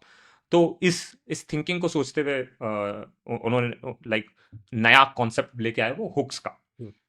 तो अगेन बहुत ही सिंपल है, हुक्स को समझना बहुत कॉम्प्लिकेटेड हो सकता है बट बहुत सिंपल यही है कि उन्होंने कुछ कुछ फंक्शंस एक तरह से ओपन कर दिए कि आप जब भी कोई ट्रेड हो रही है हम्म। तो उस ट्रेड के पहले आप बता सकते हो कि क्या करना है, आपकी एलपी स्ट्रेटजी क्या कर सकती है। फॉर एन एग्जांपल, आप बिफोर स्वैप आपकी ट्रेडिंग स्ट्रेटजी ये बोल सकती है कि 20% एसेट ए में डाल दो, 80% एसेट बी में डाल दो। ये आपकी ट्रेडिंग स्ट्रेटजी हो सकती है। तो आपको बस, आप इंटरेक्ट कैसे कर रहे हो यूनिस्वैप से, बिफोर स्वैप एक फंक्शन है उनका, आप बस उस इवेंट को कंज्यूम कर रहे हो और फिर लिक्विडिटी को आप एक्शन दे रहे हो, अपनी लिक्विडिटी को। तो लिक्विडिटी यूनिस्वैप के अंदर है, आपने एक फंक्शन रीड किया उसका और उसी फंक्शन के ऊपर आपने और इवेंट रीड किया और उसी इवेंट बेस पे आपने अपनी लिक्विडिटी डिस्ट्रीब्यूशन चेंज कर दिया, जो केवल आपके लिए था। ऐसे कोई और कुछ किसी और तरीके से हो सकता है। तो कुछ 3-4 ऐसे बेसिक फंक्शंस हैं, like before swap, after swap, before adding liquidity, after adding liquidity. इस तरह के कुछ 3-4 बेसिक फंक्शंस उन्होंने ऐड किए, जिसके थ्रू उन्होंने पूरा हुक्स, एक डिजाइन एक तरह से ओपन कर दिया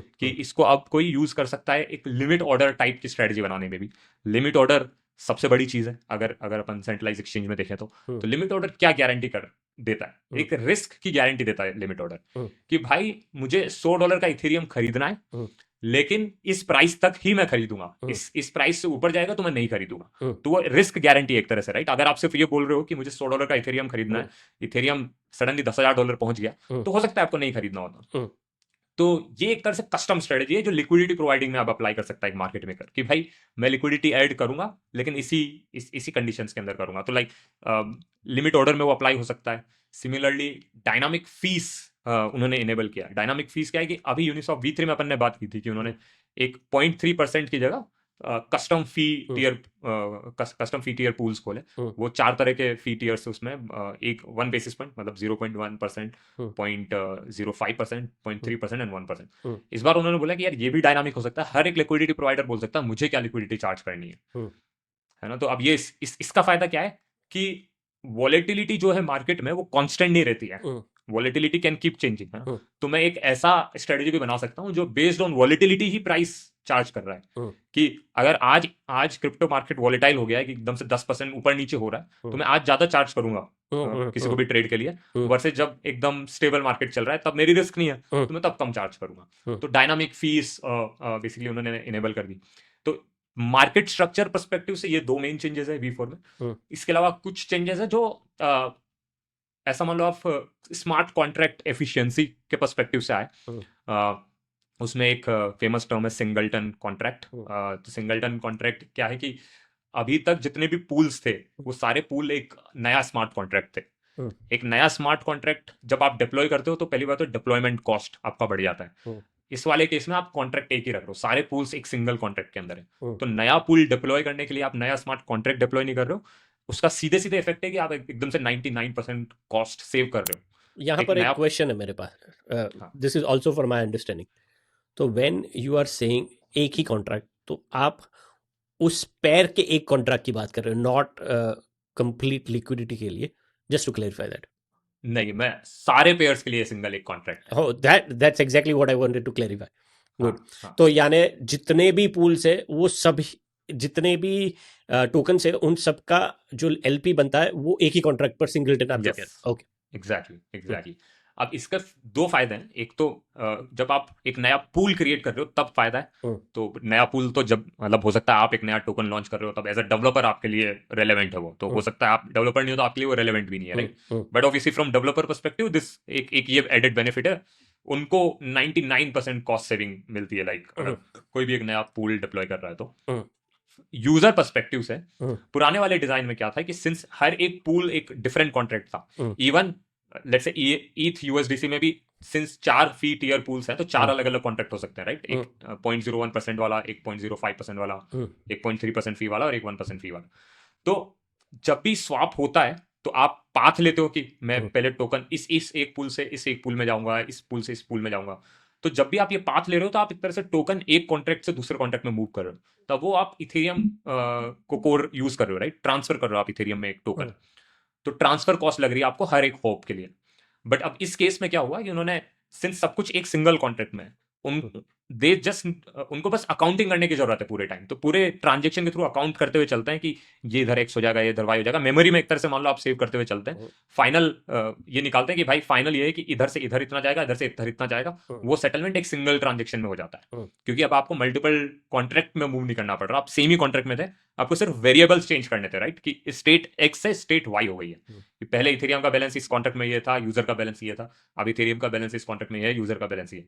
ये पूरा एक सिंगल कॉल में हो जाता है। तो गैस कॉस्ट जो है स्वैप की वो सिग्निफिकेंटली कम होती है, स्पेशली जिस भी केस में मल्टीपल पाथ के थ्रू स्वैप जाता था, जो मोस्ट ऑफ द केसेस में होता है इन केस ऑफ यूनिस्वैप। यार बहुत जितनी परत खुल रही है, I find it so fascinating, क्योंकि मैं चाहकर भी अपना फाइनेंस का ब्रेन में वो थॉट प्रोसेस वही है, right? So it is such an amazing thing to be able to do it autonomously, purely on a contract level. तो as you said, singleton contract, ये I think I will need lot of time to digest and understand that. मेरा होता ही है कि मैं जब practically use करता हूँ तो उससे साथ मेरी समझ और डेवलप होती है. तो I am definitely looking forward to that. दूसरी चीज़ जो आपने बताई वो डायनामिक फीस की, again like instead of 4 different points, this becomes a game changer, because as you rightly said, the capital सबसे ज़्यादा रिस्क पर तभी होता है जब मार्केट में वॉलीटिलिटी होती है. तो it is only fair to ask right price for taking that risk, right? Normal day कोई फ़र्क नहीं पड़ता, आप 1% पूल में हो या 0.5%, सॉरी 0.05% में हो या 0.3% में हो, it's fine. But on days like अभी जो गए, तो it absolutely makes sense to get premium for that, and that will address impermanent loss as well, right? Because that, not to a great level, but it does compensate you for taking that risk. So that was the second part. And the third part, सबसे पहला जो आपने feature बताया, sorry, hooks. Okay, तो hooks जैसे मैं समझाऊं, I will tell you that and then you can correct me और help me understand it better. तो मैं जैसे समझा था, जैसे आपने बताया लॉजिक, तो वो कॉन्ट्रैक्ट एग्जीक्यूट होने के पहले, and it is, I think, as I understand, कि वो that is more a developer feature, कि वो क्या लॉजिक डालना चाहते हैं. जैसे अभी फ्लॉन्च करके बेस पर एक एक्सचेंज नया pump.fun की तरह लॉन्च हुआ है. But the challenge with pump.fun या डाउन साइड विद pump.fun जो था, कि अगर मैंने टोकन लॉन्च की है, वो टोकन बढ़ती है, I don't have a way to monetize as a developer. I only have one option, is to dump my token on retail to make some cash, to pay my bills, to pay my staff, whatever the use case is, or to get me an exit, frankly speaking. But that is dumped. तो मैं जो समझाऊँ flange का, and you can use that as an example to explain hook का, कि it works as a customized app for each project built on V4, जहाँ पर customization मिलता है डेवलपर को, depending on how they want to run logic. Like with Flaunch, as I understand, because बहुत ही नया, 2-3 दिन से ही मैं पढ़ रहा हूँ. I've been participating 5 साल पहले, 4 साल पहले, NFTX करके प्रोजेक्ट था, तो वहाँ से मैं फॉलो कर रहा था. तो I got to learn about Flaunch.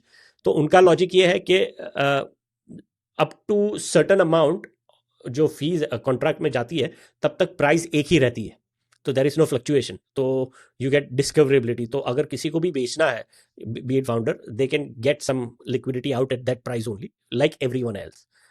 Is that fair in my understanding, या मैं जो समझाऊं वो सही है? तो बेसिकली जो आपने बोला वो एक तरह से एक स्ट्रेटजी है. जैसा मैंने बोला कि आप कोई भी चीज एज अ मार्केट मेकर अगर आप प्राइस कोट कर रहे हो, तो अभी तक क्या था कि एक यूनिस्वैप का एक स्पेसिफिक फॉर्मूला था कि सब कुछ जो कैलकुलेशन आएगी वो एक्स वाई इक्वल टू के फॉर्मूला के थ्रू आएगी. इवन यूनिस्वैप V3 तक में भी सेम ही था, एक्सेप्ट द पार्ट कि वो एक्स वाई इक्वल टू के में रेंज इंक्लूड करके चल रहा था. इस वाले में उसने क्या बोल दिया कि तुम अपना फॉर्मूला लगा सकते हो. तो to put things in context, Flaunch वाला, जैसा आपने बोला pump.fun क्यों एग्जिस्ट करता है, तो pump.fun में प्रॉब्लम स्टेटमेंट ये था कि वो लिक्विडिटी बूटस्ट्रैप करने के लिए एक अलग फॉर्मूला यूज करते हैं, जिसको बॉन्डिंग कर्व बोलते हैं, कि भाई जिस तरह से टोकन सेल होगा, उस जितना टोकन बेसिकली लोग खरीदते जाएंगे, उसी हिसाब से मैं प्राइस बढ़ाते जाऊंगा अपने टोकन की, और उस हिसाब से मैं अर्ली टोकन इशू करूंगा. फिर यहाँ से जो भी लिक्विडिटी आएगी, ये एक तरह से मेरा लिक्विडिटी बूटस्ट्रैपिंग हो गया. इस लिक्विडिटी को मैं रेडियम के अंदर डाल दूंगा. रेडियम को आप यूनिस्वैप की तरह मान लो, वापस से यूनिस्वैप V2 की तरह मान लो. तो इसको दो अलग पार्ट में कर रहा था वो, कि एक पार्ट में एक बॉन्डिंग कर्व यूज कर रहा है, विच इज वन स्ट्रेटजी. दूसरे पार्ट में वो उसको नॉर्मल AMM के अंदर डाल रहा है, that is like one strategy. तो दो स्ट्रेटजी का मिक्सर हो गया pump.fun, अगर आप उसको ऐसे ब्रेक डाउन करो तो. बट क्योंकि हुक्स इनेबल करता है आपको कस्टमाइज करने के लिए अपने खुद के फंक्शन, तो आप इसको एक स्ट्रेटजी बना सकते हो. बेसिकली अब बस इसको एल्गोरिथम की तरह ही लिखना है आपको, कि till the condition is this, price of my token is this. as long as the condition is Y, price of my token is this. हम्म, तो ये तो पूरा एक सिंगल स्ट्रेटजी हो गई अब. तो with like if you know something about Flaunch for me and for our user, मैं जैसे समझाऊँ, I think they have got 7.5%, तो that is fix for all the tokens कि अगर 7.5% तक प्राइस फ्लक्चुएट नहीं होगी. Is that right, what I understand? तो मैंने एग्जैक्टली फ्लॉन्च के बारे में नहीं पढ़ा है, हम्म, बट इस तरह का लॉजिक पॉसिबल है बेसिकली यूनिस्वॉप V4 में. एक लाइब्रेरी है ऑसम V4 हुक्स या ऑसम यूनिस्वॉप हुक्स ऐसे नाम से, जिसमें लाइक आई थिंक लोगों ने 50 या 100 different types of strategies in fact publish की है. फॉर एन एग्जांपल एक तरह की स्ट्रेटजी ये भी हो सकती है कि आपने अपनी लिक्विडिटी को डाला, वो लिक्विडिटी जब तक ट्रेड नहीं हो रहा है तब तक वो लिक्विडिटी आप आवे में डाल दो. जैसे ही ट्रेड आने वाली हो, क्योंकि आपके पास फंक्शन है बिफोर ट्रेड, उस लिक्विडिटी को आप वापस से पुल करके आवे से निकाल के ले आओ यूनिस्वॉप में. यूजर को ट्रेड करना है तो आपने ट्रेडिंग फी बनाया, आपके पास वापस से पोस्ट स्वैप फंक्शन है. जैसे पोस्ट स्वैप फंक्शन कॉल हुआ, वापस से आप उस लिक्विडिटी को आवे में डाल दो. तो जितने भी टाइम लिक्विडिटी यूज नहीं आ रही है ट्रेड में, वो लिक्विड अर्न कर रही है यील्ड फ्रॉम लेंडिंग बोरोइंग, उसको लेंड करके. वो कहते हैं ना कि जैसे हिंदुस्तान से बाहर निकाल सकते हो, लेकिन रहूंगा मैं हिंदुस्तानी. उसी तरह से मेरा वो है TradeFi वाला कि कितना भी मैं दूर निकल जाऊं, बट सोच में तो वही आती है मेरे, because that's how I am wired to think, and this is so freaking amazing. यानी मैं, this is why I wanted to do that, and thank you for doing that, right. I am very sure कि हमारे audience को भी, and this, I think this is going to have a really good shelf life, what you have done, and kudos to you for making this effort. You are an amazing I don't want to call teacher because it's got very different connotation, but actually you are really good at sharing knowledge. So that is ये बहुत ही मज़ा आएगा. And दोस्तों please comments में बताइए आपको कैसा लगा. Also if you have any questions for me, Rohit, most likely for Rohit, तो do leave us comments. I will make sure I will chase Rohit. मैं अगर मुझे नहीं पता होगा तो मैं उसको पकड़ के पूछ के जवाब लेकर I will reply back. So Rohit, as we wrap, any final thoughts on Uniswap and what you felt about doing this episode? बहुत ही मजा आया. पहले मुझे खुद को पता नहीं था कि लाइक यूनिस्वॉप V4 V3 से ही वो इतना कॉम्प्लिकेट होना चालू हो गया था. V4 के बारे में तो मैं खुद भी अप टू डेट नहीं होगा लाइक, क्योंकि इट्स लाइक जो इथेरियम की फिलोसफी है ना, इट्स इथेरियम की फिलोसफी इनफाइनाइट प्लेग्राउंड. तो यहाँ पे ऐसे ऐसे यूज केसेस निकल के आ सकते हैं जो आप इमेजिन नहीं कर सकते, क्योंकि ये एक परमिशनलेस टेक्नोलॉजी है. तो वही ट्रेडिंग के कॉन्टेक्स्ट में यूनिस्वॉप बन गया है अभी, कि अब वो एक इनफाइनाइट प्लेग्राउंड बन गया है फॉर फाइनेंशियल प्रिमिटिव्स. तो लोग उसको यूज कर करके किस तरह के फन एक्सपेरिमेंट्स करेंगे. जैसे फ्लॉन्च आपने जो बताया, लाइक मैं अवेयर नहीं था, आपने बताया उसके पहले उसके बारे में, but this is one result of that. तो ऐसे ही और काफ़ी चीज़ें मुझे लगता है देखने को मिलेगी. मैं आज या कल ही ये स्टैट पढ़ा था कि इस महीने या लाइक इन लास्ट 7 days जो हम वो डेक्स मार्केट शेयर की बात कर रहे थे, वो पीक किया 20% पे, जो अपन बात कर रहे थे 5%. लाइक 20% ऑफ ट्रेडिंग एक डिसेंट्रलाइज एक्सचेंज पे हो रही है. तो मतलब अब हम उस जॉनरे ऑफ इनिंग में आ गए, लाइक उस इनिंग में आ गए जब अपन टॉपल करने वाले हैं, लाइक लिटरली सेंट्रलाइज एक्सचेंजेस को विद डिसेंट्रलाइज एक्सचेंज. ये पहले ऑब्वियसली क्रिप्टो एसेट्स के साथ होगा, उसके बाद ये जो हम सारे ट्रेडिशनल एसेट्स है उसके साथ भी देखेंगे. लाइक धीरे धीरे हम देखेंगे कि टोकनाइजेशन ऑफ इक्विटीज इन सब पे इन पैरेलल काम कर रहा है. तो ये सब चीजें जब मर्ज होना चालू होंगी, लाइक किस तरह से traditional financial infrastructure suddenly like boost होंगे, लाइक एक तरह से अपग्रेड मिलेगा सबको. तो मुझे लगता है लाइक यूनिस्वॉप V4 एक ब्लॉक है टुवर्ड्स दैट फ्यूचर, और I am very excited about it.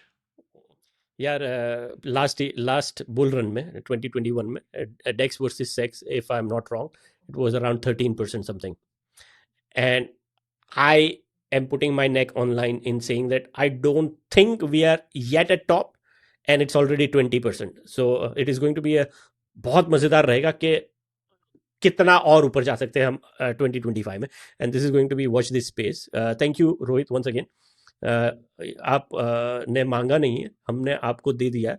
You are founding stone now of digital दुनिया. तो आप पेट्रन बन गए हो सबसे पहले, because this is one of a kind episode, and I'm very much looking forward to see how people like it, because it has been such an amazing recording this episode with you. बहुत सीखने को मिलेगा। तो हमारी जैसे बात होती है, मैं थोड़ा ढीठ हूँ, तो मैं एक्सपेक्ट नहीं कर रहा हूँ कि यहाँ पर रातों रात कुछ वायरल होने वाला है, बट इसकी शेल्फ लाइफ मुझे पता है बहुत लंबी और बहुत तगड़ी होने वाली है। तो तहे दिल से शुक्रिया, थैंक यू वंस अगेन। दोस्तों, उम्मीद है ये एपिसोड आप को बहुत कुछ जानने को मिलेगा और बहुत कुछ समझने को मिलेगा।